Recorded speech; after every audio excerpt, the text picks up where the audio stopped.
आदरणीय विद्वान गुरुजन और सभागार में उपस्थित सभी महनीय लोग, भगवान की कृपा से ही अयोध्या के राम जन्मभूमि में स्थित नूतन मंदिर में भगवान राम जी की प्रतिष्ठा का कार्य शास्त्र शुद्ध पद्धति से हुआ है। ऐसा हमारी धारणा है। पांचरात्रागम के अंतर्गत ईश्वर संहिता ग्रंथ है, जिसके आधार से ही सब निर्णय होते हैं। मंदिर संबंधी प्रश्न उपस्थित होने पर हम लोगों ने उसे देखा, तदनुसार सारे निर्णय लिए।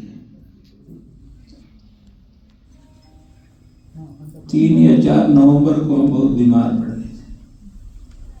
8 ग्रह प्रतिकूल थे। जब 9 ग्रह प्रतिकूल होते हैं तो मनुष्य चल बसता है। 8 ग्रह प्रतिकूल थे, एकमात्र केतु अनुकूल था। किसी वैद्य ने कुछ गलत दवा दे दी तो हमारी भी तबीयत खराब हो गई। विशेष रूप से अहमदनगर, जिसका नाम अंबिकापुर है महाराष्ट्र में, वहाँ डॉक्टर आनंद नांजड़कर की चिकित्सा चलती थी।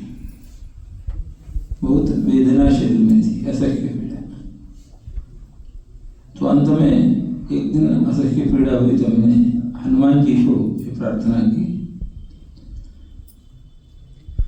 मेरे द्वारा यदि राम प्रतिष्ठा का कार्य कराना है तो मुझे जीवित रखिए, अन्यथा ले जाइए। तो वेदना कम हो गई। मेरे कहने का मतलब है, अयोध्या का जो राम प्रतिष्ठा हुई है, इसमें कोई दिव्यता है। मूर्ति का निर्माण मैसूर राज्य के पारंपरिक शिल्पी जो 5 पीढ़ी से इस कार्य में थे, वो अरुण योगीराज आए थे। उन्होंने लंबे समय से व्रतस्थ होकर नित्य हनुमान जी की पूजा, राम जी की पूजा और उसके पश्चात 18 घंटा मूर्ति निर्माण का कार्य में लगाते थे। 3 लोगों को 3 मूर्तियां बनाने का कार्यक्रम सौंपा गया था और यह तय हुआ था कि इसमें से जो सुंदर मूर्ति बन जाएगी उसकी स्थापना हो। तो उसी के अंतर्गत अरुण योगीराज जी ने मूर्ति का निर्माण किया। अंत में वही मूर्ति स्थापित करने के लिए सबने पास किया, क्योंकि वही सुंदर बनी। उसका जिस दिन चयन हुआ तो उसमें कांची शंकराचार्य, शंकर विजयेंद्र सरस्वती स्वामी जी महाराज भी वहाँ थे। उनको ऐसा दिखा, इस मूर्ति का चयन करने पर जो मूर्ति निर्माण की कार्यशाला थी उसके बाहर रात को 8 बजा था, तो उनको ऐसा दिखा, एक सुहागिन महिला एक छोटे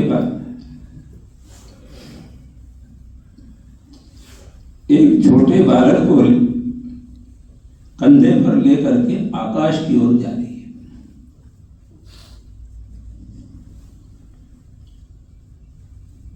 यो हम लोगों को वहां जाने पर पता चला। अयोध्या में शीत बहुत था, तो यहां से गए तो हनुमानगढ़ी गए। हनुमान जी का दर्शन करके आए तो शीत घट गया और प्राण प्रतिष्ठा होने के बाद मूर्ति में देवकला का विशेषतः अभिव्यक्ति होने लगी। पूर्वापेक्षा वो मूर्ति और आकर्षक हो गई, सुंदर हो गई, उसमें तेज आ गया। जो लोग वहां गए हैं वो इस बात को जानते हैं। यश्च रामन न पश्येतु यञ्च रामो न पश्यति निंदित सबवे लोके स्वात्माप्येनं विगतते। ऐसा वाल्मीकि रामायण के अयोध्या कांड में आया है। राम जी के अवतार काल में ऐसी परिस्थिति, यदि किसी ने राम जी को नहीं देखा या राम जी ने उन्हें नहीं देखा तो लोक में वो निंदित होता था। इतना ही नहीं तो उसके मन में भी कुछ न कुछ पीड़ा होती थी, मन कहता था तुम्हें धिक्कार है। तो यही हम लोगों ने वहां अनुभव लिया। रही प्राण प्रतिष्ठा में दो कार्य था, एक शास्त्रीय पद्धति के अनुसार वहां प्रतिष्ठा होना, दूसरा मुहूर्त का कार्य। तो प्राण प्रतिष्ठा का जो शास्त्रीय पद्धति के अनुसार कार्य था वो हमारे गुरुदेव वेदमूर्ति श्री लक्ष्मीकांत दीक्षित जी के कुशल आचार्यत्व में वो अक्षरशः पूर्ण उन्हीं के सुपुत्र सुनील दीक्षित जी के माध्यम से वो हो गया। इसकी हम लोगों को बहुत ही प्रसन्नता है और गौरव। मुहूर्त के विषय में हम लोगों ने बचपन में काशी में जो बड़े बड़े ज्योतिषी थे उनसे मार्गदर्शन कुछ लिया था। उन्हीं सूत्रों को ध्यान में रखकर ये मुहूर्त दिए गए। बात ऐसी होती है, जहाँ 5 बाणों का विचार आता है तो सामान्य विचार में आता है कि गृह प्रवेश करना है तो अग्निबाण न हो, लेकिन यात्रा में हो तो चोर बाण न हो। लेकिन महाकवि कालिदास द्वारा रचित पूर्व कालामृत ग्रंथ में इस ग्रंथ को बहुत कम लोग जानते हैं, पढ़ने वाले भी नहीं होंगे। यात्रा को जाते समय कोई भी बाण नहीं रहा 5 बाणों में से, राजबाण, मृत्युबाण, चोरबाण, अग्निबाण, रोगबाण यदि नहीं रहा तो कहा संजीवनी होती है। अर्थात राजबाण यदि नहीं है तो यात्रा में कोई राजकीय संकट नहीं आएगा। चोरबाण नहीं है तो चोरी नहीं होगी। मृत्युबाण नहीं है तो मृत्यु एक्सीडेंट नहीं होगा। रोगबाण नहीं तो कोई बड़ा बीमार नहीं पड़ेगा। अग्निबाण नहीं है तो आग नहीं लगेगी। तो अयोध्या में जो राम मंदिर के लिए प्रतिष्ठा का मुहूर्त या शिलान्यास का मुहूर्त, इन दोनों में हमने आप सबकी कृपा से और भगवान विश्वनाथ जी कृपा से, हनुमान जी कृपा से, राम जी की कृपा से, गुरुजनों के आशीर्वाद से 5 बाणों से रहित ऐसा मुहूर्त दिया है। और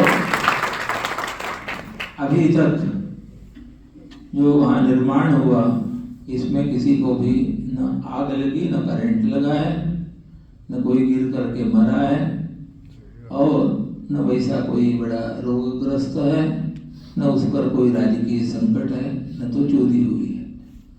अर्थात वेद के नेत्र एक ज्योतिष हैं, वे यथार्थ हैं, वेदाज्ञान सर्वस्व है।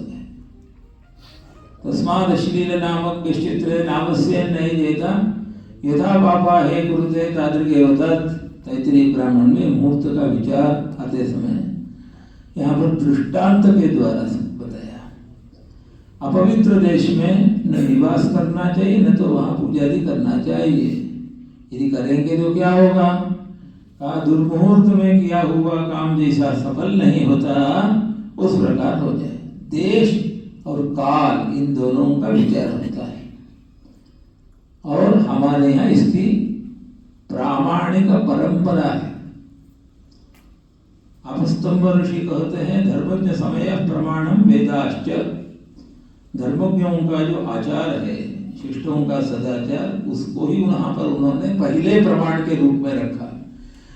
क्योंकि वेद वाक्य आएंगे या अन्य शास्त्र वाक्य आएंगे, उनके विचार करने में 4 मत आ सकते हैं, जो जैसा उस वाक्य को पहुंचाने।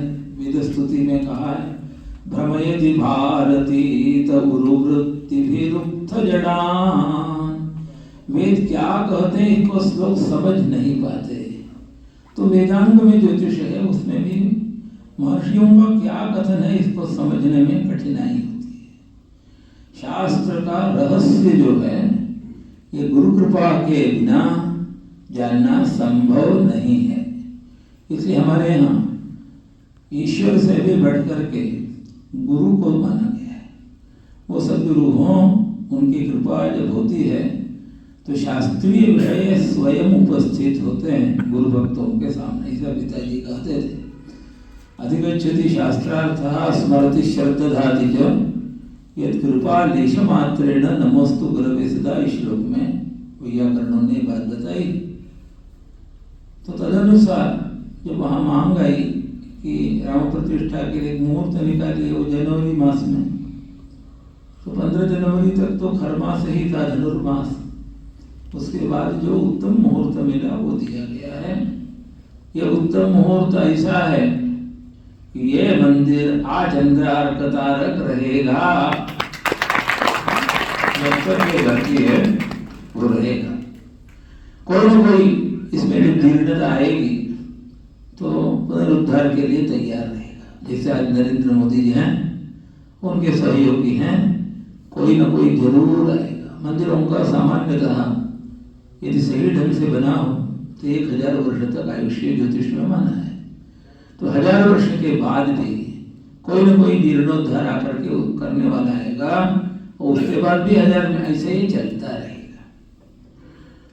लग्न में गुरु है तो उसका इतना प्रभाव है कि सद्विचार, मानसिक सत्प्रवृत्ति, धर्म कर्म की ओर सबका लगन, उच्च का चंद्र द्वितीय में होने से राजकीय कार्य भी अच्छे ढंग से होंगे। दशम स्थान पर जो सूर्य है ये राज्य का कारक होता है, उसका और चंद्र का नवम पंचम संबंध है। इसलिए अब ये ऐसा मुहूर्त कैसे मिला? ये भगवान की कृपा थी। जब कभी भगवान का अवतार होता है या भगवान के द्वारा कोई विशेष कार्य होता है, उसमें ऐसे ग्रह संयोग बन जाते हैं। ज्योतिषियों की कोई कमी नहीं है देश में, फिर भी उसका सांगवी विद्यालय में ही आना 21 अप्रैल को मुहूर्त के लिए, 22 अप्रैल के एक दिन में सारा मुहूर्त का निश्चय हो जाना, 23 अप्रैल में जो भेज दिया हो गया। अभी अयोध्या जाने पर 14 तारीख को पहुंचे थे तो प्रश्न आ गया था कि ये दग्धा तिथि है, इसमें सूर्य का वेद इसमें है, मृगशीर्ष में है। ये पहले ही जाने पर प्रश्न पड़ा। ग्रंथ निकाल के बता दिया मुहूर्त पारिजाता अनुसार मकर राशि में सूर्य होने पर कृष्ण पक्ष की द्वादशी में दग्धा तिथि होती है, न कि शुक्ल पक्ष की द्वादशी में है। उत्तराषाढ़ में जब सूर्य रहते हैं तो मकर राशि में 6:40 कला जब हो जाती है तो उसके बाद अभिजित नक्षत्र आता है। तो अभिजित में जब रहेगा सूर्य तो उसका वेद रोहिणी में होता है, न कि मृगशीर्ष में है।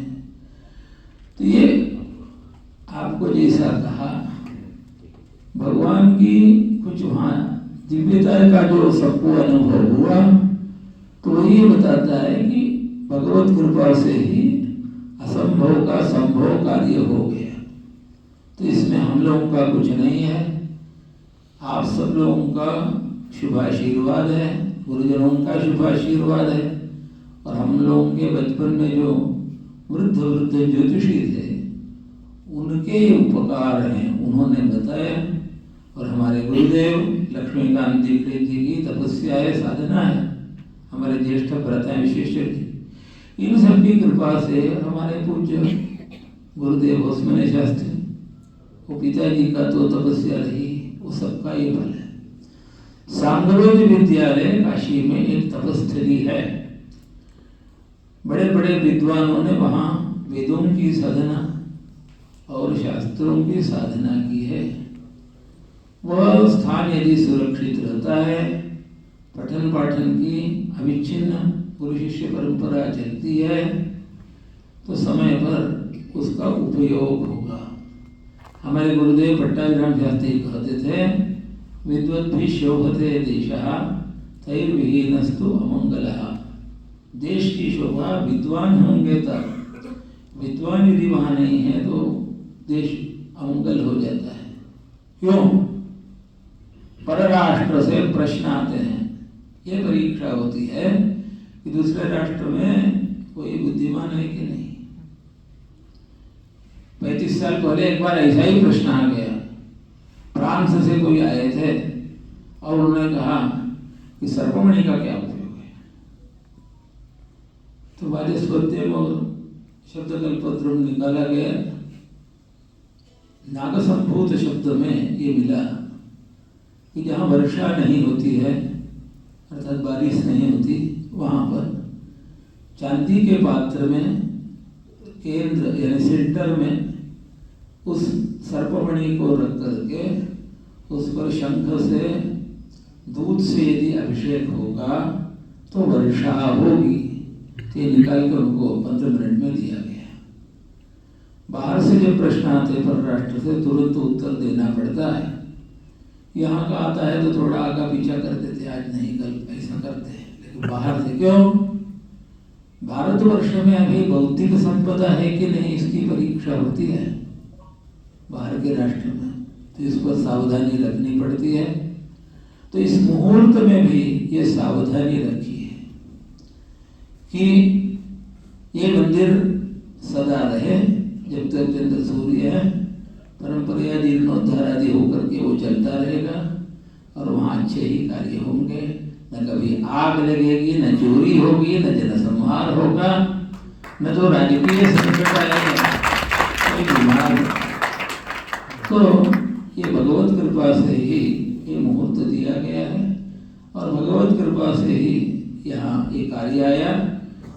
मुझे और लक्ष्मीकांत दीक्षित जी गुरु जी को कांची शंकराचार्य शंकर विजय धरती स्वामी जी महाराज ने ये कार्य सौंपा था। बस उन्हीं की कृपा से, गुरुजनों की कृपा से ये हो गया, राम जी कृपा से और आप सबकी सद्भावना से।